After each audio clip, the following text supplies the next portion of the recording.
नमस्कार, आप देख रहे हैं इंडिया टीवी। आपके साथ मैं हूं पंकज भार्गव। नई दिल्ली में दो जगह आज बहुत बड़ी मीटिंग हुई। प्रधानमंत्री आवास पर करीब 2 घंटे की मीटिंग मोदी, अमित शाह और जेपी नड्डा के बीच हुई। दूसरी मीटिंग नई दिल्ली में शरद पवार के घर 6 जनपद पर हुई, जहां राहुल गांधी शरद पवार से मिलने पहुंचे। तारीख तय हुई 18 जुलाई, यानी 18 जुलाई को 2024 का सियासी महासंग्राम शुरू हो जाएगा। दो सेनाएं एक साथ अलग अलग जगहों पर जुटेंगी। ऐसा लग रहा है कि फिलहाल मोदी मंत्रिमंडल का विस्तार नहीं होगा, एनडीए का विस्तार पहले होगा। मोदी की पार्टी नए दोस्त तलाश रही है। बिहार से लेकर तमिलनाडु तक, आंध्र से लेकर पंजाब तक नए दोस्तों को न्योता भेज दिया गया है।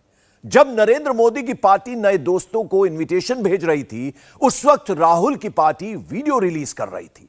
आजकल सोशल मीडिया की दुनिया में रील्स का बड़ा फैशन है। अब राहुल की पार्टी ने मोदी के नाम पर एक पॉलिटिकल रील निकाल दिया है। लेकिन कांग्रेस को राहुल में शाहरुख खान क्यों दिखने लगे हैं? मोदी में कांग्रेस पार्टी को अमिताभ बच्चन क्यों नजर आने लगे हैं? 2024 का चुनाव किस नैरेटिव पर लड़ा जाएगा? आज हम यही सीक्रेट इस रिपोर्ट में खोलेंगे। कांग्रेस ने राहुल को शाहरुख खान बना दिया। क्यों? कांग्रेस ने प्रधानमंत्री मोदी को अमिताभ बच्चन का रोल दे दिया। क्यों? मोहब्बत वो है कि जब कोई एक हाथ बढ़ाए तो उसका साथ देने के लिए 100 हाथ आगे आ जाए। याद होगा आपको, मोहब्बतें नाम की एक फिल्म आई थी और अब राहुल की मोहब्बतें वाली रील कांग्रेस दिखा रही है। राहुल को किंग खान बता रही है। क्यों? कांग्रेस मोदी के मुंह में नए डायलॉग चिपका रही है, मोदी को बिग बी के रोल में दिखा रही है। क्यों?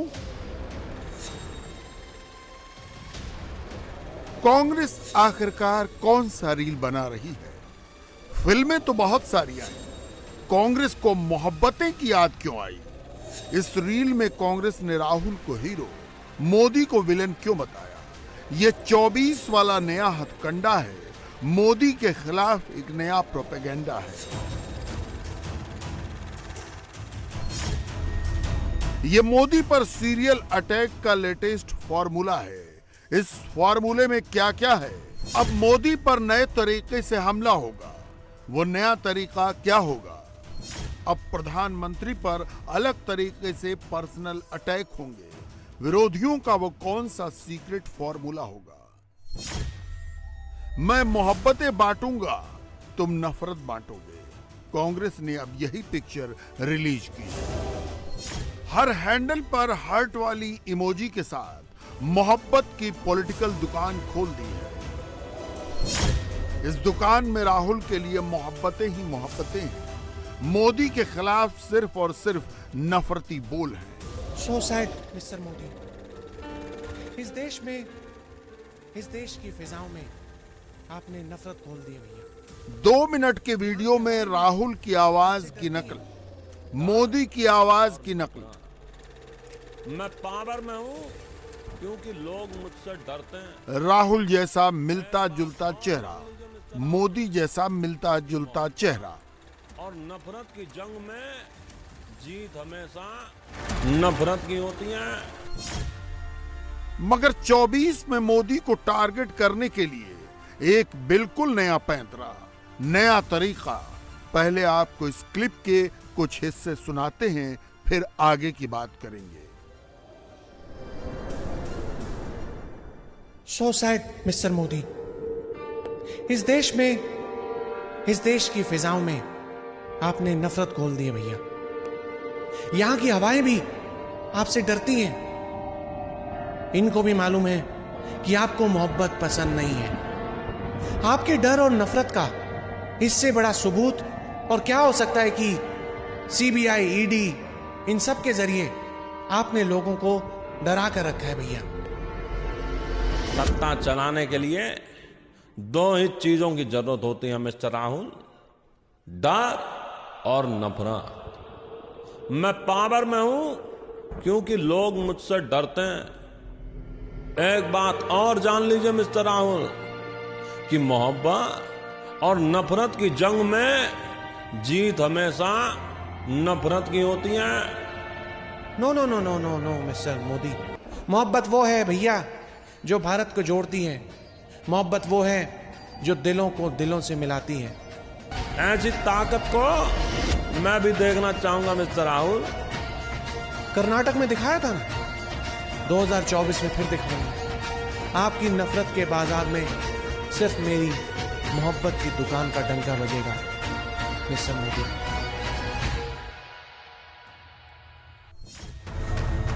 तो क्या हिंदुस्तान के लोग मोदी से डरते हैं? क्या मोदी मोहब्बत से नफरत करते हैं? क्या मोदी नफरत से ही मोहब्बत करते हैं?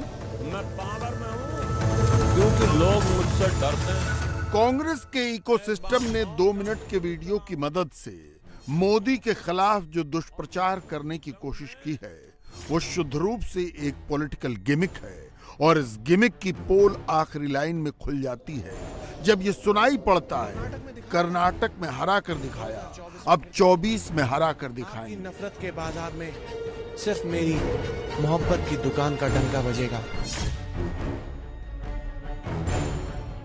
गुरुवार को कांग्रेस के दफ्तर में 4 घंटे की मीटिंग हुई। 4 घंटे यानी 240 मिनट। इस मीटिंग में राहुल भी थे, कांग्रेस की टॉप लीडरशिप भी थी, कांग्रेस की आईटी सेल भी थी। 250 मिनट में यह तय हुआ कि किसी तरह मोदी की छवि खत्म करनी है, मोदी की इमेज को नुकसान पहुंचाना है। कि आपको मोहब्बत पसंद नहीं है, आपके डर और नफरत का। कांग्रेस का 2 मिनट वाला रील इस प्रोजेक्ट का हिस्सा है। इसमें 24 के लिए मोदी विरोधी किस्सा है। लोगों को डरा कर रखा है भैया। पूरा नेतागण एक ही साथ डिसाइड हो गया, यूनिटी के बारे में हम इलेक्शन लड़ना चाहिए। कांग्रेस यूनिटी है, हम भी पूरा नेतागण एक ही साथ लड़ने के लिए तैयार है। आज का मीटिंग का मैसेज है, all the 5 state election preparation meeting is over, now election campaign is going to be start without any delay. We are in full form to defeat BJP in all the states.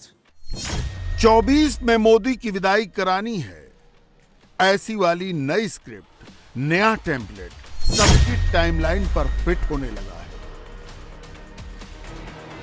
है। राहुल के पीछे पूरा विपक्ष खड़ा है। संस्कृत में भारी भरकम श्लोक वाला पोस्टर भी छपने लगा है। कांग्रेस ने तो अभी से राहुल को 24 का पीएम डिक्लेयर कर दिया है। क्या क्या लिखा है पढ़ लीजिए। राहुल बनेंगे देश के अगले प्रधानमंत्री। 240 दिन बाद राहुल ही प्राइम मिनिस्टर। दुनिया की कोई ताकत राहुल को 2024 में पीएम बनने से नहीं रोक सकती। 24 में आएगा रागा, इस तरह के टेक्स्ट ट्रेंड कराए जा रहे हैं। Hashtag Rahul Gandhi next PM of India, hashtag Rahul Gandhi hope of India. Social media की वर्चुअल दुनिया में कांग्रेस की टीम यही घुमा रही है, यही फैला रही है। मकसद क्या है? कांग्रेस का इरादा यह है कि मोदी की इमेज को 24 तक लगातार टारगेट करो, राहुल को ही सबसे बड़े लीडर के तौर पर प्रमोट करो। और इसके लिए कांग्रेस की मीम बनाने वाली टीम ओवरटाइम कर रही है। सैंपल नंबर 1 देखिए, कांग्रेस का फैलाया महंगाई मैन वाला ये पोस्टर तेजी से वायरल हो रहा है। सैंपल नंबर 2 देखिए, हिंदी फिल्म मुन्ना भाई MBBS के पोस्टर को मॉर्फ करके उसमें मोदी के चेहरे को फिट किया गया। कांग्रेस के ऑफिशियल हैंडल से दिन भर पॉलिटिकली मोटिवेटेड ये कैंपेन चलाया गया। राहुल को जन नेता बताना, मोदी को अभिनेता बताना, ये सब उस स्क्रिप्ट का हिस्सा है जिसका प्लान कांग्रेस ने अपने वॉर रूम में बैठकर प्रिपेयर किया है। ऐसा नहीं है कि हमला सिर्फ एक तरफ से हो रहा है, काउंटर नैरेटिव तो बीजेपी भी बना रही है। राहुल के अमेरिका दौरे से वापस लौटते ही दागदार वर्सेस ईमानदार वाला एग्रेसिव कैंपेन चला रही है। यानी 24 वाला वॉर रूम इधर भी एक्टिव है, उधर भी एक्टिव है। ये वॉर रूम काम कैसे करता है, दोनों पार्टियों के डिजिटल योद्धा कैसे एक दूसरे के खिलाफ सोशल मीडिया पर नैरेटिव बिल्ड करते हैं, पहले इसका जवाब आ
ग्राउंड जीरो से दूर, पब्लिक से दूर, ट्विटर पर ही हर घंटे नई नई फिल्में रिलीज कर रहा है। मोदी के लिए मैं ही मैं और राहुल के लिए मोहब्बत वाली कहानी ही सुना रहा है। मोदी विरोधी खेमे के लिए चुनाव का नया टेम्पलेट ही यही है। जमकर हिंदू मुसलमान करो, मोहब्बत वर्सेस नफरत वाले टेक्स्ट ही बार बार लिखो। यानी आरोप मोदी पर लगते हैं, लेकिन विरोधी अब खुद वो काम करने लगे हैं। महाराष्ट्र का सैंपल ही ले लीजिए, वहां शरद पवार के समर्थन में पोस्टर लग जाते हैं। कटप्पा बाहुबली वाली फोटो के साथ गद्दार वाला टेक्स्ट फिट हो जाता है, नफरती बोल लिख दिए जाते हैं। और चाचा भतीजा की लड़ाई जब दिल्ली तक पहुंचती है तो राहुल शरद पवार से मिलने पहुंच जाते हैं। वहां जाकर कहते हैं कि कांग्रेस ही नहीं पूरा विपक्ष 100% शरद पवार के साथ है, क्योंकि कांग्रेस के पास मोहब्बत की दुकान है। मगर विपक्ष की इसी मोहब्बत वाली दुकान से मोदी के लिए नॉन स्टॉप जहर निकलता है। लालू यादव की पार्टी का ट्वीट देखकर अंदाजा लगा लीजिए।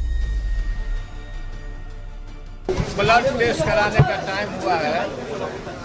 ब्लड टेस्ट कराने का दिल्ली में ही होता है, इसलिए हम जा रहे हैं ब्लड टेस्ट कराने। इसके बाद से लौट के आना है और जाना है बेंगलुरु जाना है। नरेंद्र मोदी की विदाई का तैयारी कराना है। ये वही लालू यादव है जो पटना में राहुल के मेजबान थे, अब बेंगलुरु में राहुल के मेहमान होंगे। लेकिन इन सब के मोहब्बत वाले ज्वाइंट अकाउंट में भारत के प्रधानमंत्री के लिए कितनी नफरत है, अब ये भी सुन लीजिए। पहला अध्याय हुआ है, हम लोग पटना में बैठे थे, अगला अभी बेंगलोर में होने वाला है। सर बेंगलुरु में इससे कोई असर पड़ेगा सर? बात सुनिए ना, बेंगलोर में किस चीज़ का असर पड़ेगा? हम लोग इकट्ठे हो रहे हैं 17 पार्टी के लोग। बीजेपी वाला बोला कोई उपाय नहीं है। बात सुनो ना, उनका कहना है सारे की इधर उनका कहना था तो वो कहते रहे हैं, हम जो कह रहे हैं वो कहेंगे ना। सब महागठबंधन को कम से कम 300 सीट है। 300 सीट आ जाएगा सर। सर पीएम के चेहरा कौन होंगे सर? आपने उस दिन बोला कि राहुल गांधी के बारे में कि शादी कर लीजिए, क्या वही होंगे पीएम पद के उम्मीदवार? शादी करने की बात अलग है, पीएम बनने का। पीएम यो जो भी पीएम हो, बिना पत्नी का नहीं रहना चाहिए। जी। प्रधानमंत्री जी। कोठी में तो क्या लगता है सर राहुल गांधी प्रधानमंत्री बिना पत्नी के लोग जो रहते हैं प्रधानमंत्री के कोठे में, ये बहुत गलत है जी।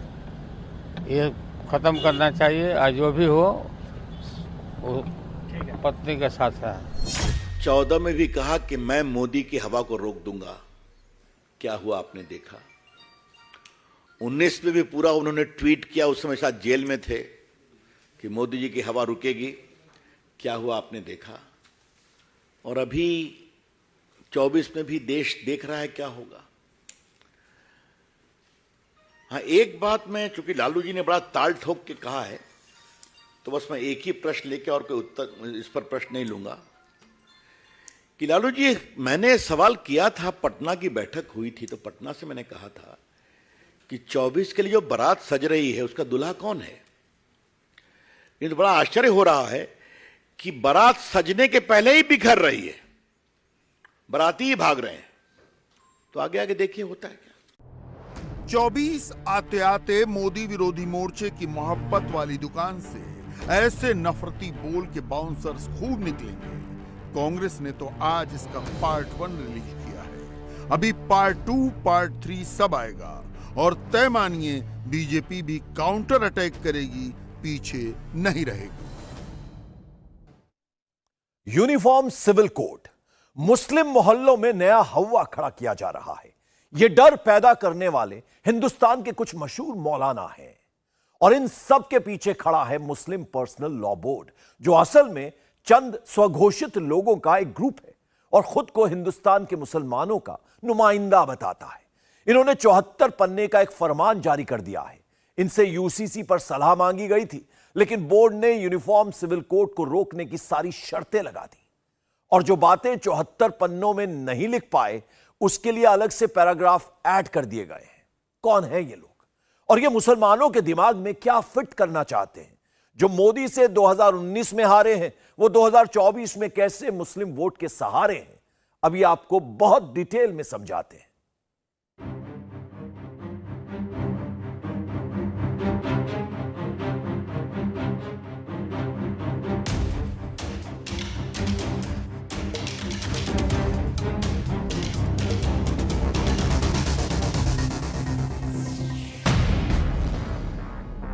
यूसीसी के नाम पर शाहीन बाग वाला टूलकिट कौन लेकर आ गया? इस कानून का जो सबसे बड़ा नुकसान होगा वो आदिवासियों को होगा, वो हमारे शेड्यूल कास्ट भाइयों और बहनों को होगा, जिनको आमतौर पर लोग दलित कहते हैं। यूसीसी के नाम पर दलितों और आदिवासियों को कौन भड़का रहा है? जो भी रियायतें दी गई हैं हमारे आदिवासियों को, जल, ज़मीन और जंगल के कानून के तहत सब छिन जाएंगे। ये कानून भी ख़त्म हो जाएगा और उनकी लाखों एकड़ ज़मीनें बिकेंगी, और उन ज़मीनों के नीचे जो ख़जाने छुपे हुए हैं वो आदिवासियों के काम नहीं आएंगे। यूसीसी के नाम पर मरने मारने और कयामत तक की बातें क्यों होने लगी हैं? हम नहीं चाहते, मैं आपसे कह रहा हूं, हम नहीं चाहते हैं। दीन हमारा है, हम उस दीन के पाबंद हैं। पाबंदी का क्या मतलब है? हम जैसे वो दीन 1400 साल पहले आया था, हम उसको अपने अंदर उतार कर जीना चाहते हैं और उसी के ऊपर मरना चाहते हैं। किसी दूसरे को हम ये हक नहीं देते हैं कि वो हमारे दीन के अंदर मुदाखलत करके उसमें तगय्युर तब्दील कर दे। हम इसके लिए राजी नहीं हैं। भाईजान को यूनिफॉर्म सिविल कोड में हिंदुत्व सिविल कोड क्यों दिख रहा है? तो यूसीसी के नाम पर देश के प्रधानमंत्री एक हिंदुत्व सिविल कोड लाना चाहते हैं। हिंदुत्व सिविल कोड लाना चाहते हैं।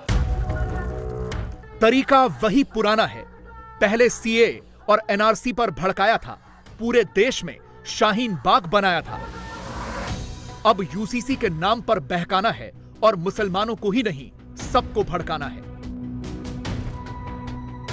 लॉ कमीशन को all India Muslim personal law board ने अपना रिस्पॉन्स भेज दिया है और यूसीसी के नाम पर बहुत बड़ी ना कह दी है। लेकिन उससे पहले ये देखिए कि मोदी के नाम पर कैसे देश के मुसलमानों को डराया जाने लगा है। यूसीसी के नाम पर फिर से वही सीए और एनआरसी वाला टूल किट खुल गया है। मुस्लिम मोहल्लों में इस बार यूसीसी के नाम पर सभाएं होने लगी हैं, लेकिन इस बार बहुत ही स्मार्ट तरीके से सिर्फ मुसलमानों को ही पीड़ित नहीं बताया जा रहा, बल्कि इन पीड़ितों के लिस्ट में सबको डाला जा रहा है। यानी दलित, आदिवासी, सिख, ईसाई, जैन, बौद्ध, सबको पीड़ित बताया जा रहा है। जो इस देश की जो आत्मा है, इस देश की जो विशेषता है, ये उसके सख्त खिलाफ है। और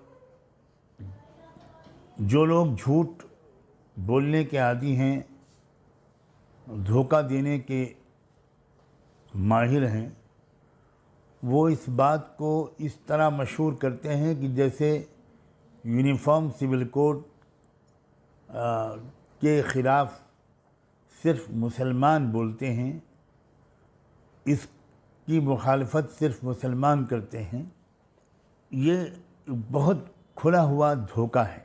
और अफसोस ये है कि हमारे देश के प्रधानमंत्री ने भी भोपाल में अपनी चुनावी मुहिम का आगाज़ इसी मुद्दे को छेड़कर और यही गलतफहमी फैलाकर किया है कि मुसलमानों को कुछ लोग यूनिफॉर्म सिविल कोड के खिलाफ भड़काते हैं। ये हैं Maulana Sajjad Nomani, all India Muslim personal law board के प्रवक्ता हैं, जिन्होंने इस बार पूरे ही अल्पसंख्यक समुदाय को यूनिफॉर्म सिविल कोड के नाम पर भड़काने का जिम्मा उठाया है। इस बार क्या भड़का रहे हैं वो आपको आगे बताएंगे, लेकिन जरा पहले इनके कुछ पुराने बेतुके बयानों पर एक नजर डालिए। सज्जाद नोमानी कह चुके हैं कि हिजाब पहनाकर भी लड़कियों को अकेले स्कूल मत भेजो क्योंकि यह हराम है। सज्जाद नोमानी ने अफगानिस्तान में तालिबान की सरकार बनने पर बाकायदा वीडियो जारी करके बधाई दी थी। कर्नाटक में लड़कियों के हिजाब प्रकरण पर कहा था कि राजस्थान में महिलाओं के घूंघट उतार कर देखें। सज्जाद नोमानी कैमरे पर माफिया अतीक अहमद और अशरफ की हत्या के खिलाफ रो रो कर दुआ पढ़ चुके हैं और अब मुसलमानों के साथ साथ दलितों और आदिवासियों को भी यूसीसी के नाम पर डरा रहे हैं, झूठ फैला रहे हैं। मैं आज अपने देशवासियों को और विशेषकर जो हमारे देश का बहुजन समाज है, जो ज़बरदस्त बहुमत में है, मेजॉरिटी में है, मैं उसको बताना चाहता हूँ कि इस कानून का जो सबसे बड़ा नुकसान होगा वो आदिवासियों को होगा, वो हमारे शेड्यूल कास्ट भाइयों और बहनों को होगा, जिनको आमतौर पर लोग दलित कहते हैं। शेड्यूल ट्राइब के लोगों को होगा, जो ट्राइबल लोग हैं, शेड्यूल ट्राइब के लोग हैं, उनको होगा। सिख भाइयों को होगा, क्रिश्चियंस को होगा, बुद्धिस्ट लोगों को होगा। अब सबकी अलग अलग कुछ आस्थाएं हैं, सबकी अलग अलग उन आस्थाओं से जुड़े हुए कानून हैं, उनके यहाँ की ट्रेडिशंस और कस्टम्स हैं, वो सब खत्म कर दी जाएंगी। सज्जाद नोमानी का झूठ देखिए, कह रहे हैं कि यूसीसी आने से आदिवासियों की जमीनें छिन जाएंगी।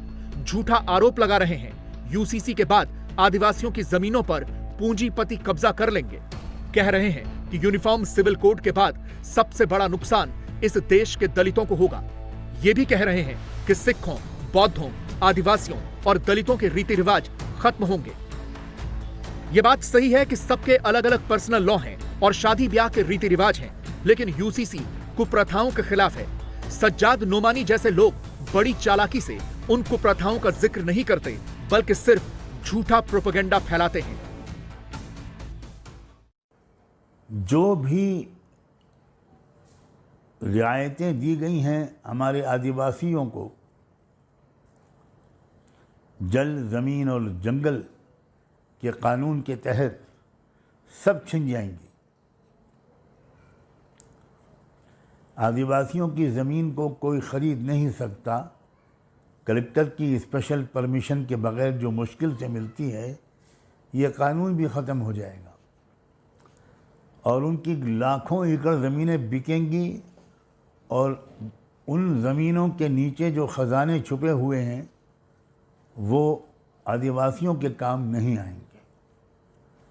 अब तो सैटेलाइट के ज़रिए साबित हो चुका कि जिन इलाकों में हमारे आदिवासी लोग ज़्यादा रहते हैं उन इलाकों में बहुत ही कीमती धातें कुदरत ने छुपा रखी हैं और वो जब निकलेंगी तो मालामाल हो जाएंगे उस ज़मीन के मालिक लोग। तो इससे पहले कि वो मरहला आए, वो स्टेज आए, वो कानून ही बदला जा रहा है। अब उन ज़मीनों को ख़रीद लिया जाएगा और चंद पूंजीपति उस ज़मीन को ख़रीदेंगे। इस टूल किट का हिस्सा सिर्फ सज्जाद नोमानी जैसे लोग नहीं हैं, बल्कि अरशद मदनी भी हैं। यूसीसी पर यह है 82 साल के मौलाना अरशद मदनी का रिएक्शन, जो दारुल उलूम देवबंद के प्रिंसिपल हैं और जमीयत उलेमाए हिंद के भी अध्यक्ष हैं। यूसीसी के नाम से ही मौलाना साहब कयामत का दिन याद करने लगे हैं और साफ साफ कह रहे हैं कि 1400 साल से जो कानून है वही मानेंगे, यूसीसी बिल्कुल नहीं मानेंगे। लोगों को किस बात का खदशा है या शक है कि यूनिफॉर्म सिविल कोड आने से ये चीजें बदली जा सकती है? आप अपने ड्राफ्ट भी तैयार कर रहे हैं ना? कोई शक की बात नहीं, इसमें कोई शक की बात नहीं है। दीन हमारा है, हमारा मजहब है, कुरान और हदीस। यानी मतलब ये है कि अल्लाह ने जो चीज़ फरिश्ते के द्वारा अपने नबी अलैहिस्सलातु वस्सलाम पर उतारी है वो दलील है और कायम है। हम 1400 साल से उसी के ऊपर चल रहे हैं, हम उसी पर चलना चाहते हैं। ये मत सोचिए कि शक क्या है, हमें क्या मतलब है शक का। हम तो ये कहते हैं कि हम जिस दीन को माने हुए हैं, अपने ज़हन और दिमाग और अपनी ज़िंदगी में उतारे हुए हैं, हमारा ये मानना है, यकीन है कि हम अगर उस पर जिंदा हैं तो हमारी आखिरत आबाद है। अगर हम उसको नहीं मानते तो हमारी आखिरत आबाद नहीं। हम ये चाहते हैं कि उसके अंदर कोई दखल न दे। अरशद मदनी बड़े धर्मगुरु हैं, इसलिए उनकी बातें मुसलमानों के बीच में सुनी जाती हैं। लेकिन जब वो खुद ऐसी बातें करेंगे तो बाकी लोग तो यूसीसी के खिलाफ ही होंगे। अरशद मदनी ने साफ साफ कह दिया है कि वो 1400 साल पुराने धर्म में कोई बदलाव नहीं चाहते हैं। वो ये भी कह रहे हैं कि पर्सनल लॉ में कयामत के दिन तक बदलाव नहीं हो सकता। वो कहते हैं कि मुसलमानों के पर्सनल लॉ में कोई भी दखलंदाजी न करे। लेकिन यह सोच सिर्फ अरशद मदनी की ही नहीं है, बल्कि अपने हैदराबाद वाले भाईजान को भी रैलियों के लिए नया मुद्दा मिल गया है।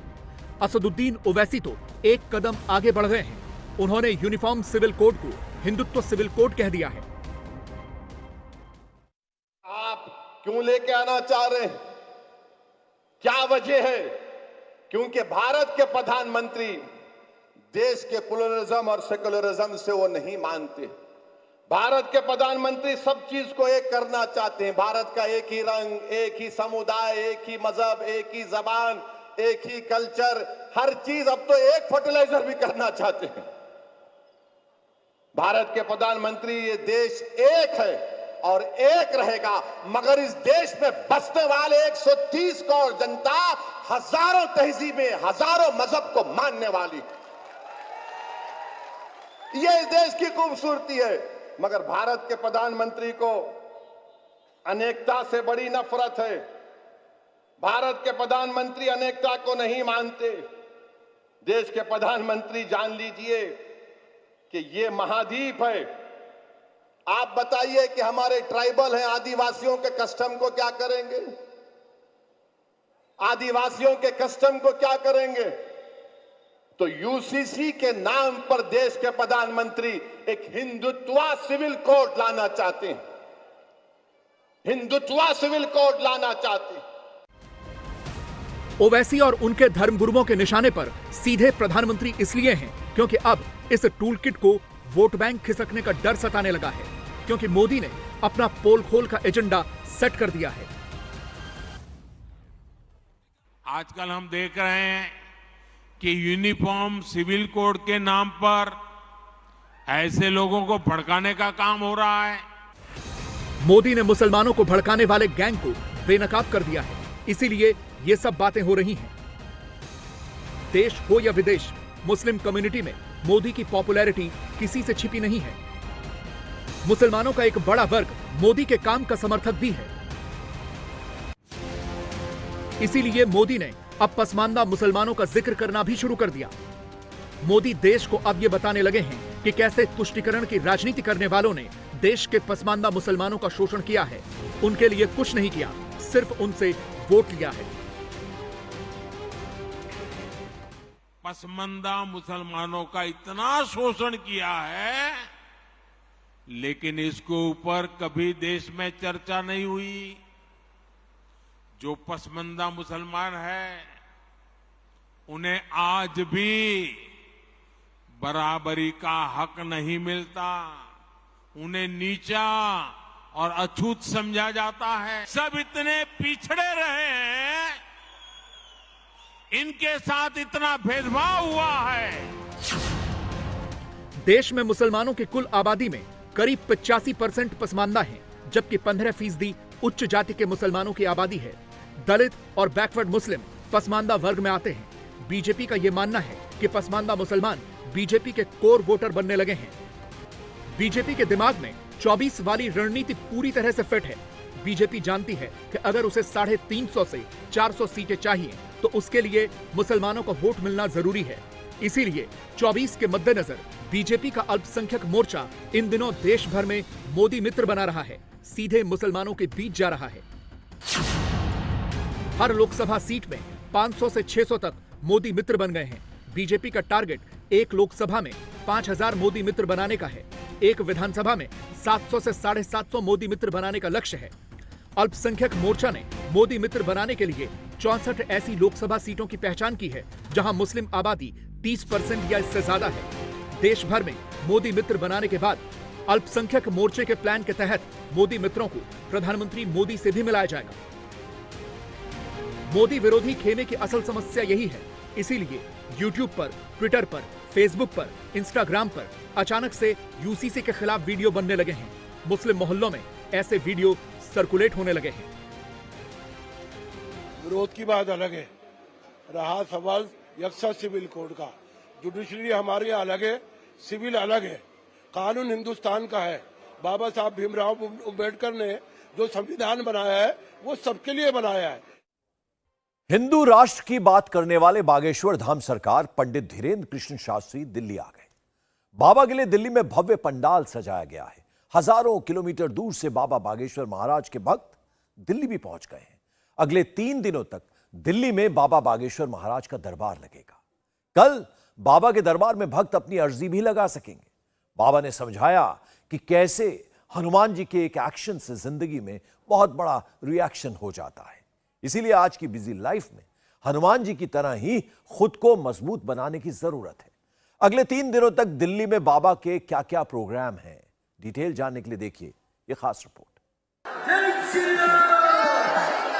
निहाल कर गई, खुशहाल कर गई, भक्तों को माला माल कर गई, सन्यासी बाबा की भभूति कमाल कर गई, मेरे बाबा की भभूति कमाल कर गई। बाबा बागेश्वर महाराज दिल्ली में है।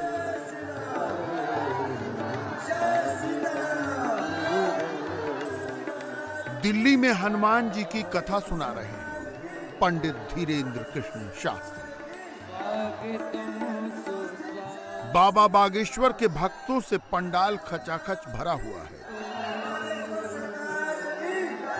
बाबा बागेश्वर के जयकारों से पंडाल गूंज रहा है।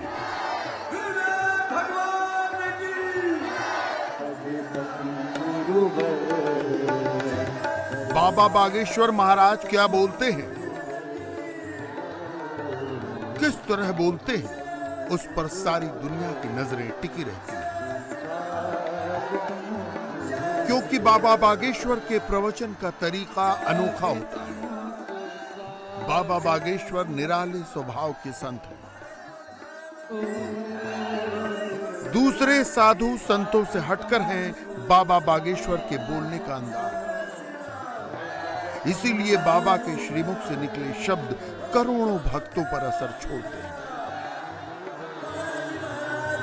बाबा अपने भक्तों से डायरेक्ट कनेक्ट करना बखूबी जानते हैं, क्योंकि बाबा अपने भक्तों की नब्ज पहचानते हैं।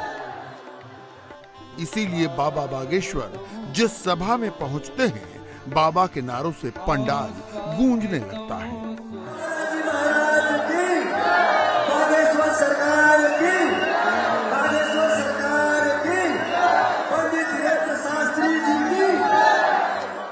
दिल्ली के पागलों, पीछे वाले भी दोनों हाथ उठा गए। भाई साहब और तो सब ठीक है, गेट नीचे मत गिरवा लेना, नीचे आ जाओ। जय हो पागलो। अब हम समझ गए कि दिल्ली आ गए। लेकिन एक बात हमें समझ में आ रही, हम लोग वहां मध्य प्रदेश से कहते भैया बात ऐसी बोलो कि दिल्ली पहुंच जाए, लेकिन हम दिल्ली में बैठे इन पागलों से कहेंगे तुम भक्ति ऐसी करो कि परमात्मा के दिल में पहुंच जाए। साधक को इत्र से जीवन नहीं महकाना चाहिए, अपितु साधक को चरित्र से जीवन महकाना चाहिए। हमसे कोई पूछे महाराज जी चरित्र किसका बढ़िया है, तो राम जी जैसा और हनुमान जी जैसा चरित्र ना तो किसी का हुआ है ना किसी का हो सकता है। राम जी का चरित्र इतना श्रेष्ठ है कि हनुमान जी जैसे ज्ञानिनामाग्रगण्यम,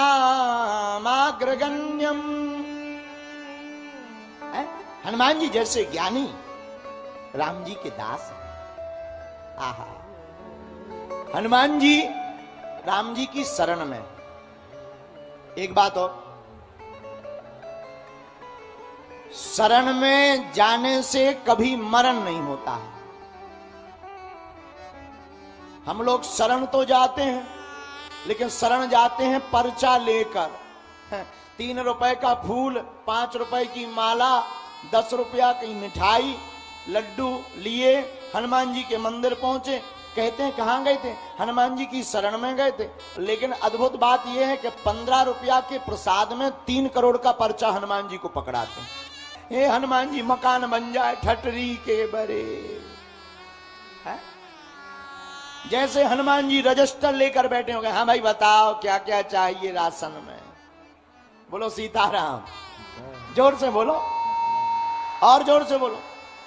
और फिर हम कहते हैं महाराज जी हनुमान जी के पास गए कुछ नहीं हुआ। अरे भाई हनुमान जी की शरण में जाओ, शरण में जाओगे तो आपको चिंता नहीं करनी पड़ेगी। और जिस दिन तुम हनुमान जी की शरण में पहुंच जाओगे, हनुमान जी आपकी स्वयं चिंता करेंगे। इंडिया टीवी हर वक्त हर जगह डाउनलोड करने के लिए सर्च करें India TV news Google play store या ऐप स्टोर पर।